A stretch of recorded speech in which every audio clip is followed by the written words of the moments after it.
استعين صراط المستقيم صراط الذين أنعمت عليهم غير المغضوب عليهم ولا الضالين رب اغفر لي ولوالدي ولجميع المؤمنين آمين يا رب العالمين وبعد. Ya kami muliakan dan kami hormati Ibu Hajah Asmarani beserta dengan keluarga besarnya, pembina Majelis Sahabat Rasul yang kami muliakan, kedua ranting usulnya Arang yang kami muliakan, dua-dua guru Pendopo yang kami muliakan, seterusnya jamaah Majelis Sahabat Rasul yang hadir pada kesempatan malam hari ini yang dimuliakan Allah, seterusnya yang kami muliakan dan kami hormati rekan-rekan Majelis Sahabat Rasul Provinsi Jambi, Sungai Arang yang kami hormati. Alhamdulillah pada kesempatan malam hari ini kita bisa berkumpul berjamaah di majelis pada kesempatan malam hari ini untuk kegiatan rutin setelah minggu kemarin kebetulan hujan dan pray juga pada al-Qur'an ngaji ready langsung salawatan tidak jawab nyusul itu. Kalau terlambat datang tentunya ya langsung susun langsung kakek istirahat dan nyusul. Lepas itu rombong itu balik ke belakang berada kakek ibu di takminan. Padahal kami itu insya Allah rombong kok ya yang penting ngumpul barang-barang berapa ratus. Lepas itu yo sholawat jibril malu yang ngaji gitu. Jadi terus ini tadi malam nanti dengan si Suemi sholawatan apa udah nampak tenang tadi. Jadi sudah nonton bola lah. Di pas nonton Arab Saudi dengan Polandia, tapi ini hasil akhir tak berapa, tidak tahu. Ini sudah apa? Jadi ini alhamdulillah malam hari ini yuk kita bisa hadir. Ya, berapapun ada jangan kita kecil hati. Mudah-mudahan berapapun adanya, yang penting kita mudah-mudahan tetap bisa jadikan orang-orang yang istiqomah oleh Allah Subhanahu wa Ta'ala. Sering saya sampaikan, guru-guru lain juga sering menyampaikan istiqomah itu berat. Jadi yang istiqomah itu memang berat untuk melaksanakannya. Hadirin wa hadirat Bapak dan Ibu yang dimuliakan Allah Subhanahu wa Ta'ala. Nyambung kajian kita minggu-minggu belakang masih dalam bab kita Ahlus Sunnah wal Jamaah. Dalam hal ini ada satu penyampaian kata beliau wa fi sahih Muslimin aidan an Umar bin Al-As radhiyallahu anhu qala, dari kitab Sahih Muslim dari Umar bin As radhiyallahu anhu qala, ia berkata, dari kitab yang diriwayatkan oleh Umar bin As, hadis baginda Rasul, ia berkata, inna fil bahri syayatin masjunatan aw taquha Sulaiman bin Dawud yushiku an takhruja faqara ala nasi Qur'ana. Qala an-Nawawi rahimahullah ta'ala ma'nahu an taqra'a syai'an laisa bi Qur'anin wa taqulu innahu Qur'an litughribahu awaman nas. Dalam kitab Sahih Muslim, Umar bin As meriwayatkan hadis dari baginda Rasul, beliau bersabda, inna fil bahri syayatin, di dalam lautan itu ada beberapa syaitan yang dipenjara, yang mana syaitan-syaitan ini diikat oleh Nabi Sulaiman bin Dawud. Syaitan-syaitan yang berada di laut yang dipenjara diikat oleh Nabi Sulaiman bin Dawud ini pingin sekali tidak keluar dari dalam laut tersebut. Dalam waktu dekat ini laut itu, setan-setan itu sudah keluar dari laut, kemudian dia berusaha Kata Allah ada nas Quran, kemudian membacakan Al-Quran dengan mereka. Qala An-Nawawi rahimahullah, Imam Nawawi menafsiri hadis ini bahwa yang dimaksud mereka setan-setan yang dipenjara nan ado dalam laut nan kininlah keluar dari laut membacakan Al-Quran dengan manusia. Dimaksud di sini adalah makna wa anta ra'sa'an syaitan laisa di Quran. Setan-setan yang membacakan Al-Quran hakikatnya bukan Al-Quran yang dibacakan. Tujuannya apa? Dituhibahu awan manas, untuk mengelabui, ngicuk dengan manusia. Ini sekarang sudah banyak mentang-mentang hanya sekedar mengandalkan bisa bahasa Arab, mereka berucap jadi bakul dalil badal. Apa-apa hanya sekedar dari bahasa Arab, orang awam dengarkan qala Rasulullah atau qala Allah Ta'ala di kitab bikin karim, padahal itu bukan Al-Quran, tapi disebut oleh mereka Al-Quran. Ini syaitan-syaitan yang sudah ngumpul menyatu dengan makhluk-makhluk Allah Subhanahu wa Ta'ala. Wa ruwiya at-Tabarani 'an Ibnu Darda radhiyallahu anhu.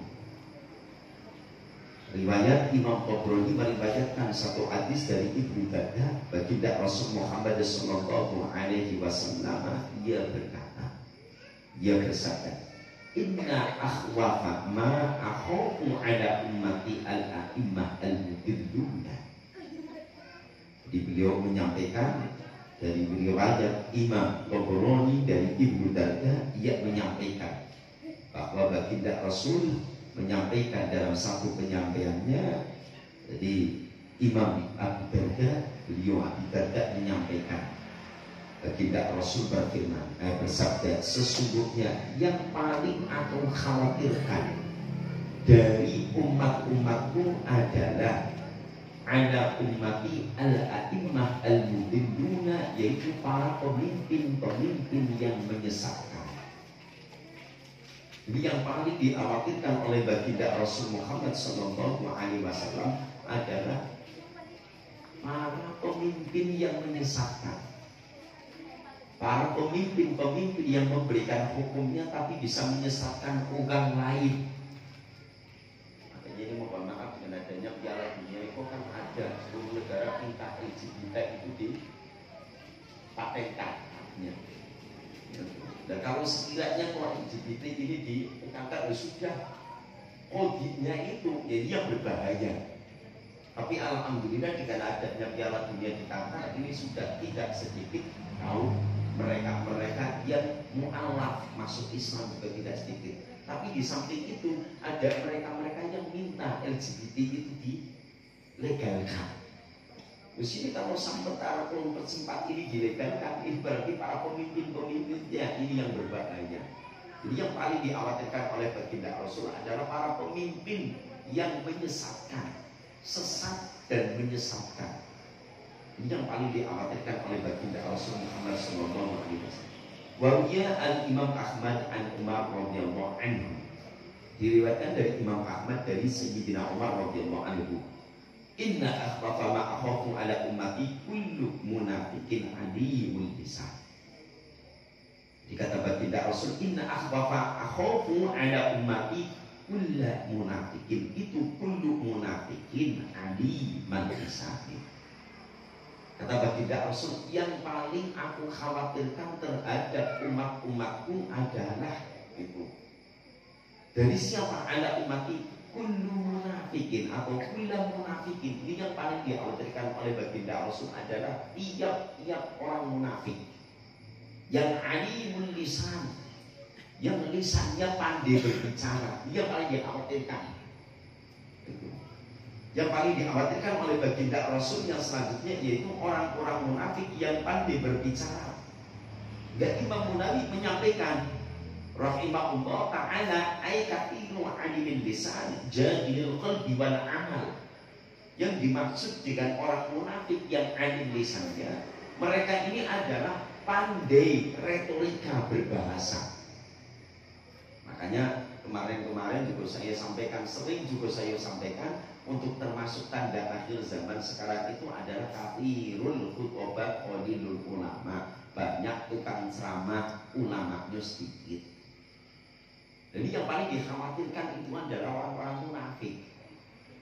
Nah, orang-orang munafik ini yang bagaimana? Mereka itu adalah orang-orang yang pandai lisannya, akan tetapi ia tidak tahu ilmunya hati. Tidak tahu ilmunya hati juga tidak atau sedikit amalnya. Itu orang-orang munafik. Ilmu hati tidak dikuasai. Jika ketika ia hanya berucap berkata, mereka hanya sekadar pandai mengolah kata, pandai bercakap, tapi ngamal tidak bisa. Maka kata baginda Rasul, ayatul munafikin, tanda-tanda munafik berapa loh? Tanda-tanda munafik. Nah, yang jawab yang di bawah nanti teh sibuk untuk piala dunia. Nah, kata baginda Rasul, ayatul munafik itu tanda-tandanya munafik itu ada 3. Apa diantaranya? Berkata dia berdusta. Ketika dia dipercaya dia khianat, berjanji mengingkari. Jadi tandanya orang munafik, berkata berdusta. Karena ia pandai berucap baik, modal pandai ngomong, mohon maaf, makanya disampaikan ini termasuk tanda akhir zaman. Sedikit ulama, banyak tukang ceramah, tukang pidato, banyak. Jika kadang-kadang banyak tukang pidato, mohon maaf, ketika mau diadakan tanya jawab ngelesing, khawatir, itu. Ya karena tidak tahu, mohon maaf ini. Yo, kalau saya tanya jawab ya ayo tanya jawab, tidak bisa saya jawab ya saya PR, itu saja. Itu. Jadi kadang-kadang kayak bisa menjawab semua pertanyaan dari jamaah. Ketika ini kadang-kadang yang bisa merendahkan dari para khutbah atau tukang ceramah, itu yang kadang-kadang bisa merendahkan. Itu si A ditanya, kayaknya dalam semua pertanyaan bisa tak jawab. Sementara jawabannya hanya karena pandai mengolah kata, tidak berdasarkan dari sumber keilmuannya, tidak ada istilahnya marji. Kalau bahasa dalam kuliahnya itu apa itu? Yang ngambil kalimat dari referensi, itu referensinya udah ada. Kalau bahasa kuliahnya itu udah ada referensi, hanya sekedar mengandalkan dia itu bisa ngomong, bisa bercakap, adik, ngota, itu bisa ceramah. Namun referensi tidak ada. Marjinya pengambilan makhot kitabnya dari kitab apa, pendapatnya dari pendapat siapa, itu tidak ngerti. Jadi yang dikhawatirkan oleh baginda Rasul itu adalah terhadap setiap orang munafik yang pandai berretorika, pandai berbicara, pandai ngotah, pandai dengan kayak adim, udah ngotah, kayak dia adim. Tapi apa? Di sedikit sekali jadilul qalbi wal amal, ilmu hatinya tidak kuasai, kemudian amalnya sedikit. Ini ditafsiri oleh Imam Al-Munawi. Nah, kemudian kita pedaan ilmu khilfatan kita akan bidah itu. Nah, kemudian wa ubahatan itu kita azuzi biha yanaqun nasa ila Allah ta'ala wa yaqillu huwa minhu. Jadi yang selanjutnya kata beliau Imam Al-Munawi, mereka orang munafik yang pandai berbicara, ilmu hati tidak punya, amalnya sedikit, mereka hanya sekedar menggunakan ilmunya untuk ekonomi. Jadi mohon maaf, bisa ngotah ke sana kemari, bisa pidato ke sana kemari, tujuannya hanya sekedar untuk efek, hanya sekedar ngambil keuntungan dari gaya-gaya dia kok pandai bicara, bisa berpidato, hanya sekedar berusaha untuk mengharapkan imbalan dunia semata. Ini mohon maaf, jadi yo kita tidak munafik itu butuh mikong tidak butuh tidak butuh, tapi ya tolong ketika diundang-undang jangan apa dia yo jangan aku yang berbagi ya terima, tidak bagi jangan angkuh. Itu kita tidak munafik, kita butuh makan minum, kita butuh kita bukan malaikat. Tapi ini kadang-kadang ketika orang-orang munafik yang pandai berbicara, bisa berpidato, ini tujuan mereka berpidato hanya sekedar uang, dan uang, sen, dan sen. Enggak, kadang-kadang mohon maaf ketika dipanggil sudah berani pasang angka sekian. Jadi mohon maaf. Itu yang saya diwasiati oleh guru itu model gaya itu. Itu tadi kita sampaikan, kita bukan malaikat, kita butuh makan, kita butuh minum. Makanya untuk menghindari hal itu supaya hati kau tak rusak, ya pribadi saya sambil jualan madu, itu Cik Redi kadang jualan itu, sambil bawa dagangan madu, ya laku alhamdulillah untuk nutup Cik saya pribadi supaya apa hati tak rusak, khawatir. Kamu bermaaf, makanya ada usaha lain, berusaha, coba usaha ada madu ya madu, ada kodok ya kodok, jual itu. Ini saya sambil menawarkan itu kan, jadi ada kodok itu silakan kalau mau ngambil yuk diambil gitu. Nanti saya tinggal ngambil dengan kawan, karena kawan yang punya kodok itu kodoknya dari tembaga atau dari baja pinang, asli itu sebenarnya tajam. Itu tujuan saya, mohon maaf dengan adanya hal seperti itu supaya hati tidak rusak. Ini sebagai usaha, perkara kesambung itu entah, tapi ya mudah-mudahan dengan usaha ini berusaha tidak sampai, mohon maaf ya karena nanti lo ang dewek ya tukang ceramah, kan disampaikan model kayak itu, ang dewek ya tukang ceramah di kakek ang juga model kayak itu. Dan makanya untuk menanggulangi itu lo untuk kadang-kadang ya mohon maaf, dan mungkin Cik Redi beberapa kali tak ajak Cik tolong Cik, tapi jangan malu Cik, bahwa madu kebetulan dia juga pernah masuk di dunia atau jual beli, itu tidak malu dalam perusahaan. Ciksu ini juga pernah ya ajak itu kok dijajakan madu, ada yang ngambil ya alhamdulillah, itu ada lebih barang 1.000-2.000 itu halal Tuhan. Jadi kalau saya berusaha model kayak itu untuk menutup hati dari hal supaya tidak rusak amalnya. Itu mohon maaf yang bisa disampaikan.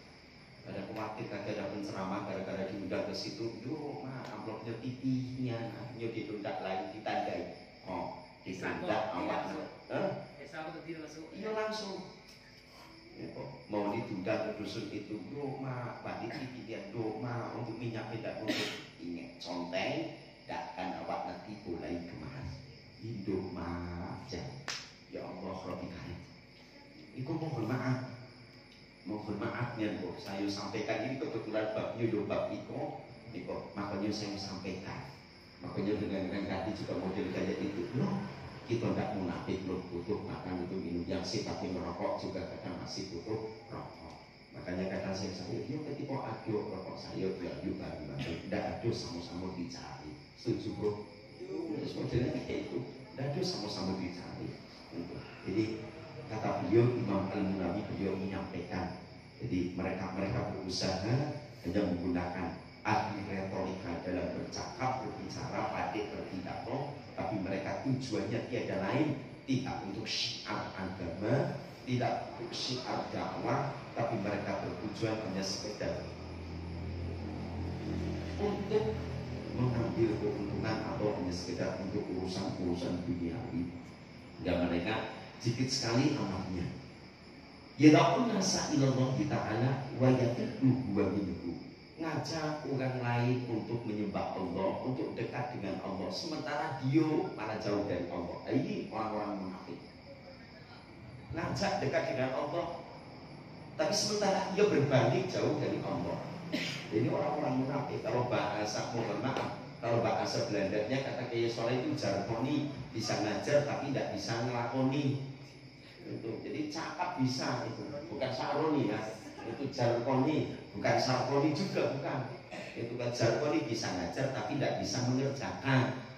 Itu. Yugo ugang lain dokek dengan Allah sementara nyo jauh.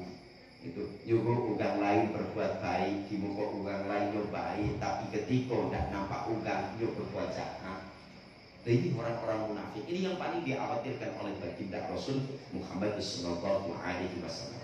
Warwiya Al-Tabrani an Ali radhiyallahu anhu.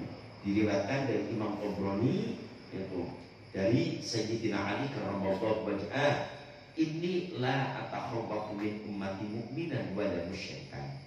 Qala al-mu'minu itu fa ammal mu'minu fa yu'jizuhu imanuhu wa ammal musyrik fa yaqma'uhu kufruhu walakin atakhabbatu 'alaikum munafiqun 'adimul lisan yaqulu ma ta'rifuna wa ya'malu ma tunkiruna.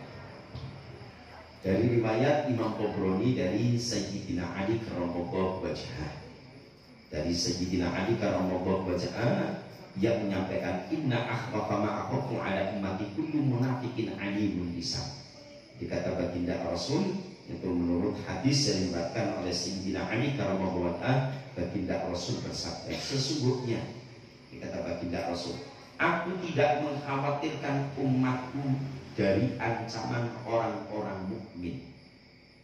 Aku juga tidak khawatir atas umatku dari ancaman orang-orang musyrik.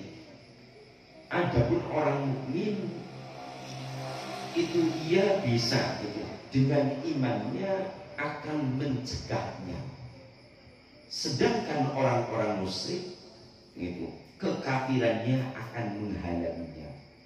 Jadi baginda Rasul Muhammad SAW, beliau menyampaikan itu, sesungguhnya aku tidak mengkhawatirkan umatku dari ancaman orang mukmin dan orang-orang musyrik. Sebab orang mukmin dengan keimanannya bisa mencegah dirinya dari perbuatan-perbuatan yang tidak elok. Akan tetapi sedangkan orang-orang musyrik, maka kekafirannya itulah yang akan menghalanginya, akan menghalangi dirinya dari berbuat yang tidak baik. Jadi hal baik itu bisa terhadap karena kekafirannya. Sementara orang mukmin, hal-hal yang tidak elok tidak akan dikerjakannya karena ia dihalangi oleh keimanan, sehingga ia terjaga dari perbuatan maksiat. Sementara orang-orang musyrik, ia tidak bisa menjaga dirinya dari hal-hal yang tidak baik. Itu karena apa? Terhalang. Dengan kemusyrikannya, dengan kekafirannya itu akan mendorong dirinya untuk berbuat maksiat dengan Allah Subhanahu wa taala.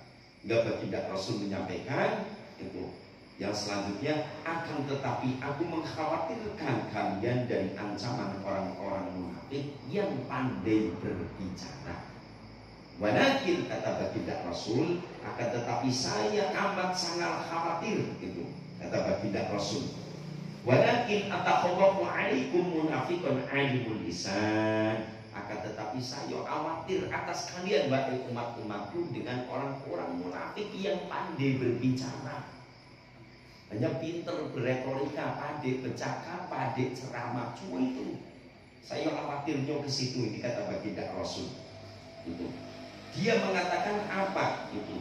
Yang kalian nilai ma'ruf, iyo orang munafik mengatakan apa yang dinilai oleh kita, dinilai oleh kalian ma'ruf atau benar, sementara dan ia mengerjakan apa yang kita nilai adalah munkar. Apa yang kita anggap baik, ia berusaha itu. Ia pandai berbicara, dia mengatakan apa yang kita anggap baik, anggap benar, ia menyampaikannya. Tapi ia di sisi lain, ia juga berusaha mengerjakan apa yang kita anggap buruk. Apa yang kita anggap baik, mereka bisa memberikan nasihat. Apa yang kita anggap buruk, mereka melakukan. Ini orang munafik.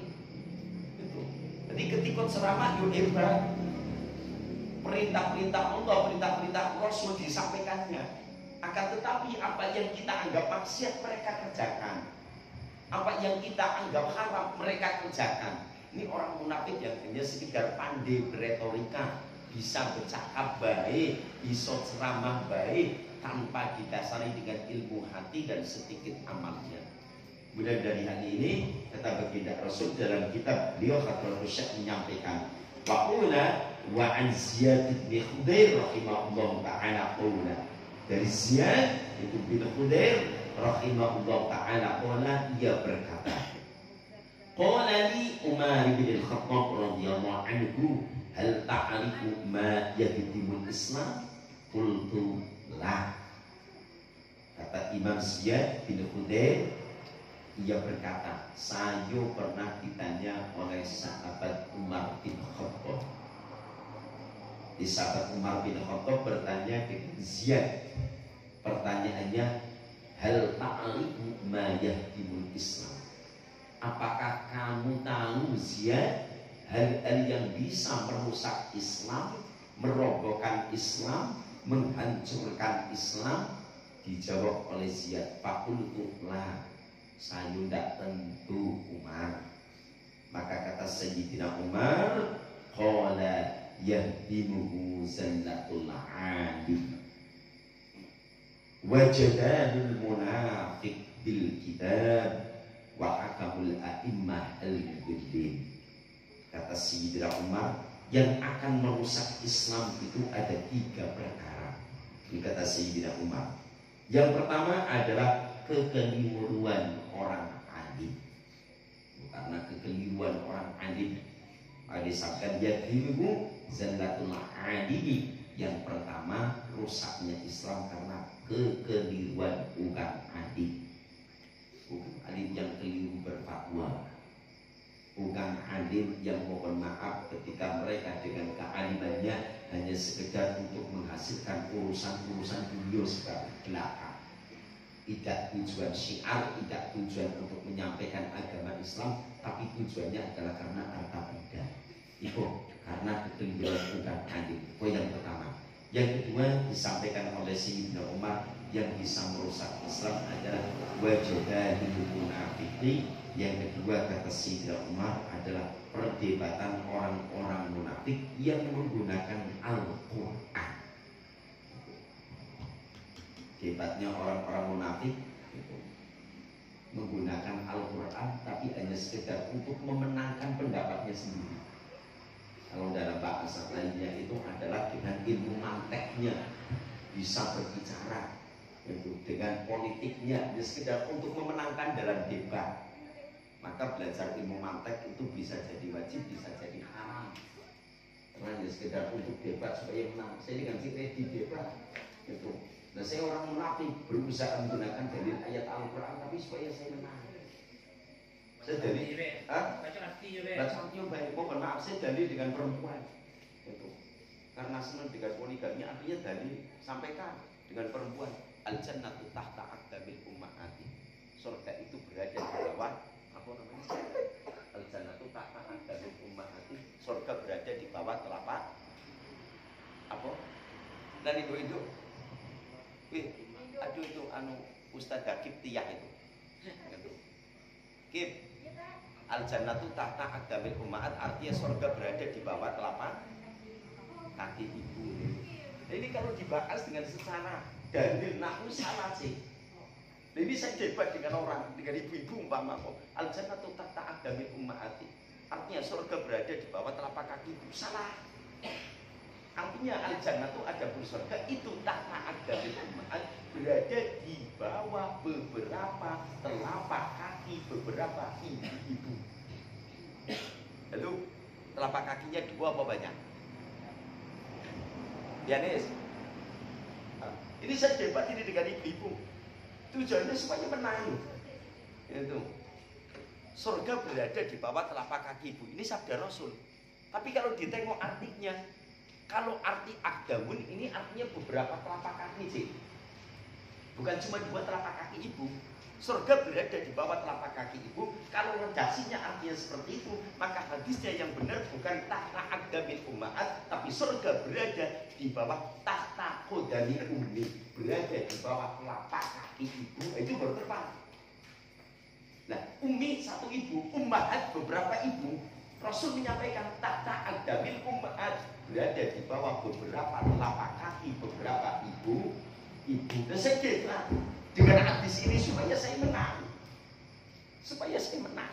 dan maka itu orang munafik itu. Halo, ini supaya menang baik.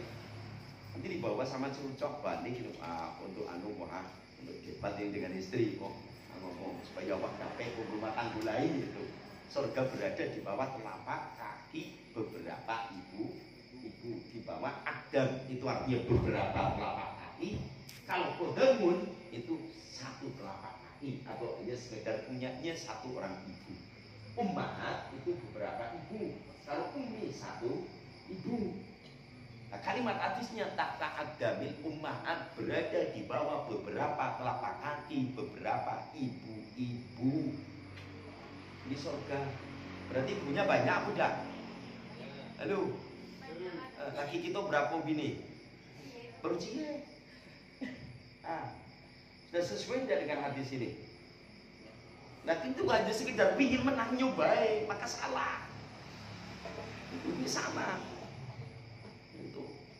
Dan kemudian ditambah pula dari la in syakartum la azidannakum wa la in kafartum inna adabi la syadid. Punya istri itu disyukuri, kalau disyukuri nanti ditambah istrinya. Oh. Itu aja sekedar untuk debat supaya ia menang. Itu debat supaya ia menang. Maka dalam hal ini yang disampaikan oleh Sayyidina Umar bin Khattab itu adalah berusaha yang akan menghancurkan Islam. Itu adalah jadalul munafiqin, perdebatan orang-orang munafik bil kitab yang menggunakan kitab-kitab Al-Quran. Tujuannya supaya ia menang, orang lain kalah. Ayatnya dia pakai Al-Quran tapi mengalahkan, tujuannya untuk mengalahkan orang lain. Maka ini orang-orang yang seperti ini yang akan menghancurkan Islam itu sendiri. Kemudian yang ketiga, kata baginda, kata Sayyidina Umar, wa hakamul a'immati al-mudillina, dan hukum atau keputusan pemimpin-pemimpin yang menyesatkan. Nah ini yang bisa menghancurkan Islam. Jadi keputusan-keputusan yang menyesatkan dari para pemimpin, ya ini yang bisa merusak Islam. Dan insya Allah, mohon maaf kalau pemimpin-pemimpin yang ada di daerah kita, insya Allah tidak ada lah yang menghalalkan judi online, tidak ada.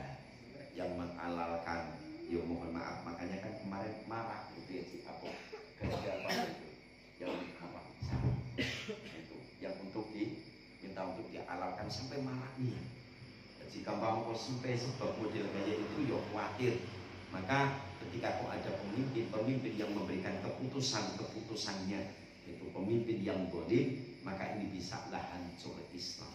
Maka kata Sayyidina Umar, itu Islam bisa hancur disebabkan karena 3 perkara. Yang pertama adalah zallatul alimin, itu karena terplesetnya atau kekeliruan orang-orang alim, yang mana orang-orang alim ini mohon maaf karena keliru dalam berdakwah, keliru dalam menyampaikan tausiahnya, karena punya tujuan bukan hanya sekedar tidak untuk berdakwah, tapi tujuannya sebenarnya sekedar untuk materi, hanya sekedar untuk harta dan benda. Maka mudah-mudahan kita kalau yang ada, bismillah. Terlebih saya tekankan untuk kawan-kawan yang rombongan hadroh berusaha bismillah, tujuannya untuk syiar, dibagi orang alhamdulillah, tidak dibagi nyapa. Insyaallah ada dari cara lain, jalan lain. Ketika Allah memberikan jalan rezekinya itu pasti ada.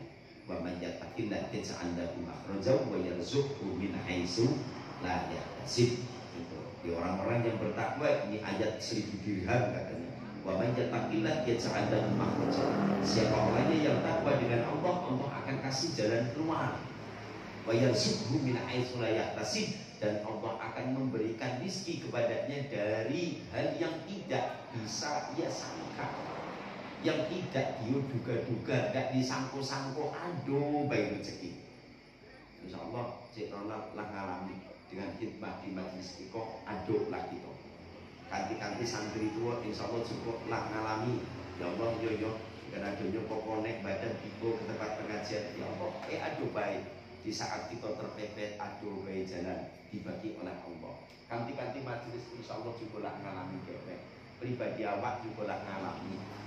Di saat kita diniati untuk khidmah, itu dengan majelis-majelis pengajian, majelis sholawat, majelis zikir, insya Allah itu rezeki Allah akan berikan dengan kita dengan cara yang tidak masuk akal. Kira-kira model itu. Kalau nak dikaji-kaji tidak masuk akal, tidak akan masuk akal, tidak akan masuk akal. Artinya kemarin saya sampaikan ya, hasil dari ziarah ke makom para wali, saya sampaikan dengan Cik Ronald, yang Cik Ronald sampaikan cerita yang capek saya ketemu dengan orang itu wah ingin saya sampaikan. Ada anak dari Surabaya itu yang hanya sekedar jadi tukang bersih di makamnya Gusmi, dia berucap saya tidak pernah pegang sen, tapi apunan awak ingin alhamdulillah dipenuhi oleh Allah Subhanahu wa taala. Nah, tagak rokok model macam mana baik kalau udah pegang sen itu dikabul oleh Allah, hanya sekedar ia khidmat jadi tukang bersih-bersih makam. Makanya mohon maaf untuk kita kok yang kadang-kadang hanya sekedar gilipat-gilipat iko. Mohon maaf di Susi yang kadang-kadang mohon maaf ikut tipe nyo anak-anak keponakan nyo, tapi nyo kadang mengeluarkan air. Insya Allah kita tidak tahu itu akan menjadikan keramat buat kita semuanya. Jadi gawe-gawe kecil yang kelihatannya sepele jangan dianggap sepele. Kadang itu yang akan ngangkat derajat kita di hadapan Allah. Jadi tukang marbot masjid dengan imam kalau ditengok kasat mata mulia imamnya, itu mohon maaf kita nanti pendopo mohon maaf dengan tuan gurunya Cik Bujang, ada Cik Bujang dong, konek mungkin, Cik Bujang jadi tuan guru mungkin ditengok secara kasat mata itu lebih mulia. Tapi kok adu kakinya nanti kok emak ubah besapu, insya Allah di mata Allah hanya sekedar tukang nyapu pendopo itu yang akan jadi keramat buat kita juga kita tidak tahu. Yang ngajar biasa, ternyata yang tukang nyapu bersih malah diangkat derajatnya oleh Allah. Nah, derajat ini ketika di akhirat tentu insya Allah maka lebih menilai baitan fil jannah.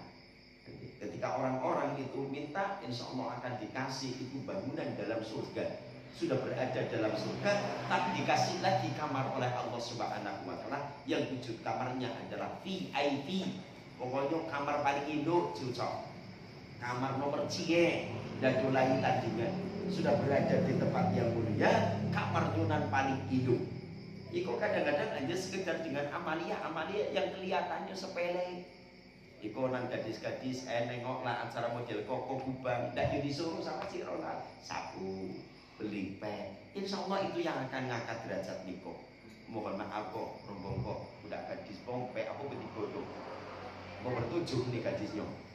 Iko tadi pompe kok anak kang kok anaknya Mas No dua wah lu itu anu Bosenol lagi buat nanti kok kemari kok amiko semangat lah, jangan tengok dulu tengok kini oh tidak jangan tengok dulu tengok kini mah apa di bergaya itu kalau dulu dah untuk Aji Slemo anak Mas No itu Bosenol itu kini mah apa di bergaya-gayanya itu termasuk si Inayah tersebut amat lupa iya nak Ina dan kemudian dengan Kiki itu kalau ini kan akan dibegaya.